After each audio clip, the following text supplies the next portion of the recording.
ప్రస్తుతం మనతో పాటు శ్రీ శుభంకరి సేవా సమితి వ్యవస్థాపకులు స్మార్త నరహరి, బ్రహ్మశ్రీ దుగ్గిరాల యాజ్ఞవల్క్య దిలీప్ శర్మ గారు మనతో ఉన్నారు. సో మార్చి నెలలో ముందుగా మేషరాశి వాళ్ళకి ఏ విధంగా ఉంటుందో గురుగారు మాటలో నాడి తెలుసుకుందాం. నమస్కారం గురుగారు. నమస్కారం గురుగారు, మార్చి నెల సింహరాశి వాళ్ళకి ఈ నెల ఏ విధంగా కలిసి రాబోతుంది? ఓవరాల్గా మనకి గ్రహణం తాలూకు ఇంపాక్ట్ ఏ విధంగా ఉంటుంది? ఎలాంటి జాగ్రత్తలు తీసుకోవాలి? వాగర్ధావివ సంపృక్తౌ వాగర్ధ ప్రతిపత్తయే జగతః పితరో వందే పార్వతీ పరమేశ్వరం. ఈ యొక్క సింహరాశి జాతకులకి మార్చి నెలలో గోచార ఫలితాలు కొంచెం విశేషంగానే ఉంటాయి. అతి ముఖ్యంగా గ్రహణ ప్రభావం వీళ్ళకే ఉంది. ఎందుకంటే పుబ్బా నక్షత్రంలో సింహరాశిలోనే గ్రహణం వచ్చింది కాబట్టి గ్రహణము తాలూకా ఇంపాక్ట్స్ అయితే ఉంటాయి. గ్రహణం రోజు కానీ గ్రహణం తర్వాత రోజు కానీ చాలా జాగ్రత్తగా ఉండాలి. ముందు తర్వాత గ్రహణం రోజు, ఈ 3 రోజులు సహజంగా మేము అందరికీ 10 రోజులు జాగ్రత్తగా ఉండండి అని చెప్తున్నాం. ఆమిత్యం ఆ 3 రోజులైనా కొంత జాగ్రత్తగా ఉండండి. ఇతరుల వాహనాలు తీసుకుని ప్రయాణం చేయకండి, ప్రమాదం సూచిస్తోంది. అలాగే గ్రహణ శాంతిని తప్పనిసరిగా వీళ్ళు ఆచరణ చేయాలి. ముఖ్యంగా ఉద్యోగం పర్మనెంట్ కాలేదండి ఇంకా మాకు, లేకపోతే పిల్లలు కలగట్లేదు, లేకపోతే పెళ్ళి వివాహ సంబంధాలకి ఆటంకాలు వస్తున్నాయి. ఇంకొకటి అతి ముఖ్యంగా భూ సంబంధిత వ్యవహారాల వాళ్ళు కోర్టులో పడి ఉంటారు. ఆ కోర్టులో తేలదు, దానికి లక్షలు వేలు ఖర్చు అవుతున్నాయి, కానీ వ్యవహారం తేలట్ల. అటువంటి వాళ్ళు తప్పనిసరిగా గ్రహణం సమయంలో ఆచరణ శాంతి మనం ఏదైతే కాశీలో చేస్తున్నామో అది ఆచరణ చేయటం మంచిది. అలాగే ఎవరైతే ఈ గ్రహణ సమయములో సింహరాశి వారు పుబ్బా నక్షత్ర జాతకులు సింహరాశి అందరూ కూడా విష్ణు సహస్రనామ పారాయణ చేయటం, శివ పంచాక్షరి నామం, మాకు నోరు తిరగదండి విష్ణు సహస్రనామం అనుకుంటే ఓం నమ శివాయ అని అనుకోవటం. గ్రహణమైన తర్వాత ఆ శరీరం మీద ఉన్నటువంటి వస్త్రాలతోనే స్నానం చేసి ఆవు నేతితో దీపారాధన చేసి మరుసటి రోజున గ్రహణ ద్రవ్యాలని దానం ఇవ్వటం మంచిది. ఇక ఉగాది తర్వాత వీళ్ళ జీవితంలో ఎటువంటి మార్పులు చేర్పులు రాబోతున్నాయి? ఉగాది తర్వాత గుర్తింపు కొంత మెరుగుపడుతుంది. అలాగే విద్యార్థులు కూడా చాలా చక్కగా చదువుకుంటారు. విదేశాలకు వెళ్ళాలి, చదువుకోవాలి అనుకున్నటువంటి వారికి కొత్త కొత్త అవకాశాలు కనిపిస్తూ ఉంటాయి. కాబట్టి కొంత బెటర్ అనే చెప్పుకోవచ్చు. ఉద్యోగస్తులకు అలాగే వ్యాపారస్తులకు ఏ విధంగా అనుకోవాలి? అదే చెప్పాను కదండి, ఈ గ్రహణ ప్రభావము చేత కొంత ఉద్యోగంలో కూడా చిరాకులు ఏర్పడతాయి. వ్యాపారంలో కూడా కొంత చిరాకులుగానే ఉంటుంది. అంటే వచ్చేటువంటి ధనము కానీ పోయేటువంటి ధనము కానీ కొంత ఎక్కువగా ఉంటుంది. నమ్మక ద్రోహాలు ఎక్కువగా జరుగుతాయి. మానసిక వ్యధకి గురవుతారు. స్త్రీలు చాలా జాగ్రత్తగా ఉండటం మంచిది. తోటి వాళ్ళ సహకారం ఏ విధంగా ఉంటుంది? వాళ్ళ వల్ల మనకి ఏమైనా అభివృద్ధి ఉంటుందంటారు? తోటి వాళ్ళ నుంచి కొన్ని సమస్యలు కూడా వచ్చి పడతాయి. ముఖ్యంగా అన్నదమ్ముల నుంచి, అక్క చెల్లెళ్ళ నుంచి కొన్ని సమస్యలు ఏదో చేద్దామని అనుకుంటే చేయలేకపోవటం, అది అన్నదమ్ములకి నచ్చకపోవటం, కొంత వ్యతిరేక భావనతో కొన్ని సమస్యలు అయితే ఏర్పడతాయి. జాగ్రత్తగా ఉండాలి. ఆర్థిక స్థితి కావచ్చు, ఖర్చులు ఏ విధంగా ఉంటాయి? మరి రూపాయి మిగిల్చుకునే అవకాశం అనేది కనిపిస్తుంది? మిగిల్చుకునే అవకాశం ఏమాత్రమూ లేదండి. సింహరాశి వారికి ఖర్చులు బాగా ఉంటాయి, జాగ్రత్త పడాలి. వ్యాపార నిర్ణయాలు ఏ విధంగా ఉంటే కాస్త కలిసి వస్తాయి అంటారు? వ్యాపార నిర్ణయాలు చాలా ఆవేశంగా ఉంటాయి. రోషంతో తీసుకునేటువంటి నిర్ణయాలు సత్ఫలితాలను ఇవ్వవు. కాబట్టి ఆలోచనతో నిర్ణయాలను తీసుకుంటాం ఉత్తమం. ఆరోగ్య పరిస్థితి ఏ విధంగా ఉంటుందంటారు? ఏమన్నా ఒత్తిడికి లోనే అవకాశాలు అని కనిపిస్తాయి?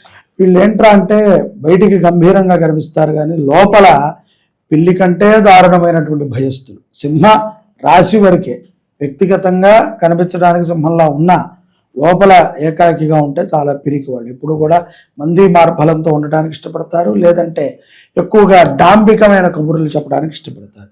సో ఇటువంటి వారు కొంత జాగ్రత్తగా ఉండటమే మంచిది అని నా అభిప్రాయం.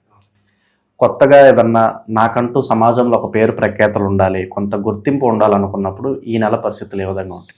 ఈ నెల ఏదైనా సోషల్ మీడియా ద్వారా కానీ, లేకపోతే ఇంకొకళ్ళని ఏదైనా ట్రోల్ చేయడం ద్వారా కానీ గొప్పవాళ్ళం అవుతాము అని అనుకుంటే అది ఆ నెల వరకే ఉంటుంది.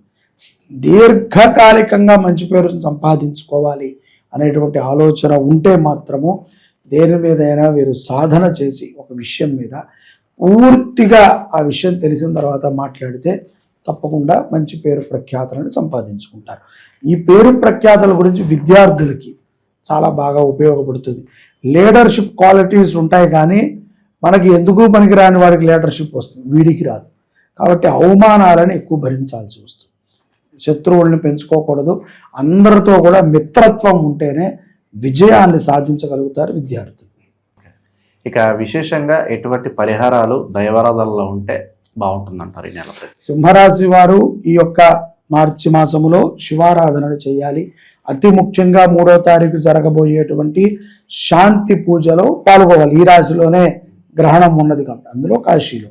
సో తప్పనిసరిగా వారి యొక్క గోత్రనామాలను నమోదు చేసుకుని ఈ కార్యక్రమంలో పాల్గొనడం శుభ పరిణామాన్ని వెలికిస్తుంది. ఇక గురుగారు, స్టాక్ మార్కెట్లో కావచ్చు, రియల్ ఎస్టేట్లో కావచ్చు, పెట్టుబడులు పెట్టడానికి ప్రస్తుత కాలం అనువైంది అంటారా? సింహరాశి జాతకులు స్టాక్ మార్కెట్లో కానీ పెట్టుబడిలో కానీ పెట్టడం మంచిదే, కానీ పెద్దగా లాభాలు రావు. అలా అని చెప్పి నష్టాలు రావు, న్యూట్రల్గా వెళతారు.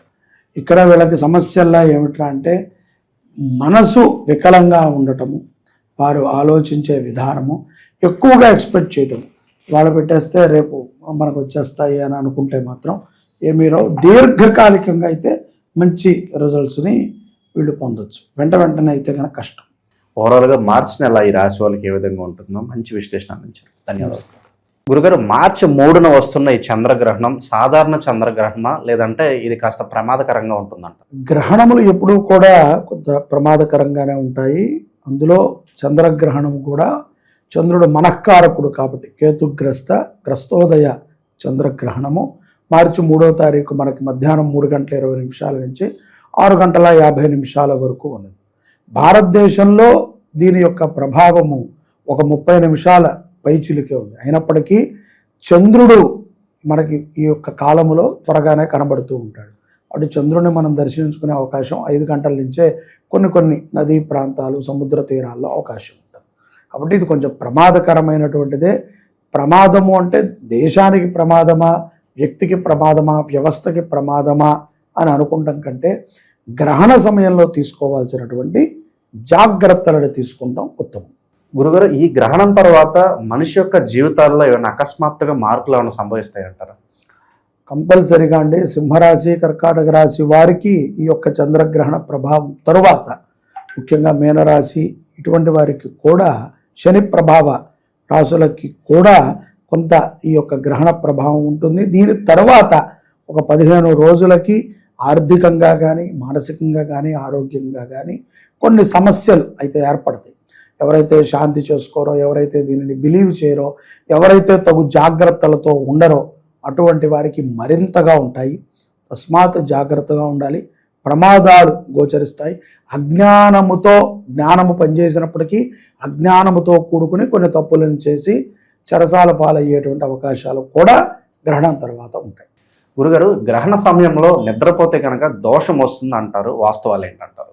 గ్రహణ సమయంలో నిద్రించుట అనేటువంటిది మహాపాతకం. అది ఎటువంటి గ్రహణమైనా సరే. అంటే పాతకం అని ఎందుకు అంటాము అంటే కనుక, నీకు ఒకవేళ అంటే ఇప్పుడు రేపు వచ్చింది పుబ్బా నక్షత్రంలో మనకు గ్రహణం వచ్చింది. సింహరాశి వారు, కర్కాటక రాశి వారు ఆ సమయంలో నిద్రించకూడదు. మిగతా రాశి వాళ్ళు, లేకపోతే పేషెంట్లు, వృద్ధులు, బాలబాలికలు, లేకపోతే గర్భిణీ స్త్రీలు, వీళ్ళు విశ్రమించడం మంచిది. కదలికలు ఉండకూడదు. అందుకనే పూర్వం నుంచి ఏం చెప్తారంటే, గ్రహణం సమయంలో రోడ్లు బయట పెడితే రోకలి మన కర్ర అది అలాగే గ్రహణం అయ్యేంత వరకు ఉంటుంది, అయ్యాక పడిపోతూ ఉంటుంది అని చూపిస్తూ ఉంటారు. ఎందుకంటే ఇక్కడ కొన్ని సెన్స్ ఏదైతే ఆకాశంలో ఉండేటువంటి కొన్ని గ్రహ సంచారాలు ఉంటాయి, ఇవి ఒక చెడు వాతావరణాన్ని ప్రలోభ పెడుతుంటాయి. ఇటువంటి అప్పుడు ఏదైతే నక్షత్రంలో అది ఉద్భవించిందో అది సంచరిస్తున్నప్పుడు వాళ్ళందరినీ పట్టుకుంటుంది. కాబట్టి ఒక దగ్గర కూర్చుని దైవారాధన చేయటము. ఎక్కువగా చాలామంది ఇంట్లోనే ఉంటారు, కదలరు. అలా అని చెప్పి కదలరు కదా, ఫోన్లో ఏవి పడితే చూసుకుందామని మనం అనుకోకుండా దైవనామస్మరణ చేయటం మంచిది. గురుగారు, గ్రహణ సమయంలో మనం మొబైల్ ఫోన్స్ వాడొచ్చా, లేదంటే పూర్తిగా ఈ ఫోన్ వాడకం అనేది ఆపేస్తేనే బెటర్ అంటారు ఈ గ్రహణ సమయంలో? యథార్థంగా చెప్పాలంటే ఎప్పుడూ ఫోన్ వాడటం మంచిది కాదు. ఆ యొక్క రేడియేషన్స్ ఏవైతే ఉంటాయో అవి కొంత ప్రమాదకరం. గ్రహణ సమయంలో ముఖ్యంగా గర్భిణీ స్త్రీలు, ఆటిజం పిల్లలు, పసిపిల్లలకి ఫోన్లు దూరంగా పెట్టడం ఉత్తమం. గురుగారు, ప్రత్యేకంగా ఈ గ్రహణ సమయాల్లో గర్భిణీ స్త్రీలని ఎందుకంత జాగ్రత్తగా ఉండమని చెప్తారంటారు? ఈ యొక్క పిండము లోపల తయారైన తర్వాత పిండ సంచారం జరుగుతూ ఉంటుంది. మనిషి కదిలినప్పుడల్లా పిండ సంచారం కదులుతుంది. ఈ యొక్క కదలిక వల్ల ఈ యొక్క సూర్యగ్రహణము చంద్రగ్రహణము ఈ కిరణము ఆ వ్యక్తి మీద పడటం చేత లోపల ఉన్నటువంటి పిండములు వాటిని తొందరగా గ్రహిస్తాయి. అవి గ్రహించినప్పుడు నొప్పులు రావటం, సంతతి కలగటం జరుగుతుంది. అలా గ్రహణములో పుట్టినటువంటి పిల్లలు చైతన్యముగా ఉండరు. వాళ్ళకి బుద్ధి వంకర, అలాగే మాట వంకర, లేకపోతే కాలు చేతి వంకర, అదేదో ఒక కొంత డెఫిషియన్స్తో పుడతారు అనేటువంటి ఒక భావన మనందరికీ తెలుసు. అలా కాకుండా గ్రహణ సమయంలో తల్లి, ఏ తల్లి అయితే గర్భాన్ని దాల్చి ఉందో ఆ తల్లి విష్ణు స్మరణ కానీ, విష్ణు సహస్రనామం కానీ, లలితా సహస్రనామం కానీ, శివస్తోత్రాలని పఠించటము ఉత్తమం. అప్పుడు ఎక్కువగా నీరుని తాగటం తప్ప ఘనమైన పదార్థాలను కూడా తినకూడదు. అవి ఏవైతే తింటాయో గ్రహణ సమయంలో అవన్నీ కూడా కీడును వాటిల్లుతాయి. అందుకని గర్భిణీ స్త్రీలు జాగ్రత్తగా ఉండాలి అని చెప్తూ ఉంటారు. గురుగారు, ఈ గ్రహణ సమయం ప్రత్యేకంగా ఆర్థిక లావాదేవీల మీద ఎటువంటి ప్రభావం చూపిస్తుంది అంటారు? ఏమన్నా మార్పులు చేర్పులు ఉంటాయంటారు? పెద్దగా ఆర్థికము అనేది ఖర్చులకు సంబంధించిన వ్యవహారము. ఎక్కువగా డబ్బు విషయాన్ని గురించి మాట్లాడటము, చాలామంది ట్రాన్సాక్షన్స్ చేయటము, ముఖ్యమైనటువంటి ట్రాన్సాక్షన్స్. ఇవాళ ఏదో ఒక పని అనుకున్నాం మంగళవారం అని. ఇంకా ఏంట్రా అంటే మంగళవారం మనకి గ్రహణము మనకి భారతదేశంలో ప్రారంభమయ్యే సమయం మధ్యాహ్నం 3:20. 3 గంటల నుంచి 4:30 వరకు కూడా మనకి రాహుకాలం అంటారు. రాహుకాలములో చంద్రుడికి కేతుగ్రస్తమైనటువంటి ఈ యొక్క చంద్రగ్రహణం. కాబట్టి చాలా జాగ్రత్తగా ఉండటం మంచిది.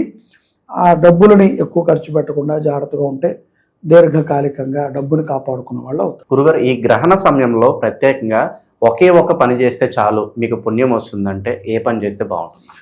ఓం నమ శివాయ, ఓం నమో నారాయణాయ, శ్రీమాత్రే నమః. మితంగా మాట్లాడటం గ్రహణ సమయంలో, దైవనామస్మరణ చేయటం, మీ గురువులని ధ్యానము చేయటం, మీ గురువులని కానీ మీ ఇష్టదైవాన్ని కానీ స్మరణ చేయటము, ఎవరి గురించి ఆలోచించకుండా ఈ యాంత్రికమైనటువంటి వస్తువులకి దూరంగా ఉండటం చాలా మంచి విశ్లేషణ అందించారు. ధన్యవాదాలు. నమస్కారం.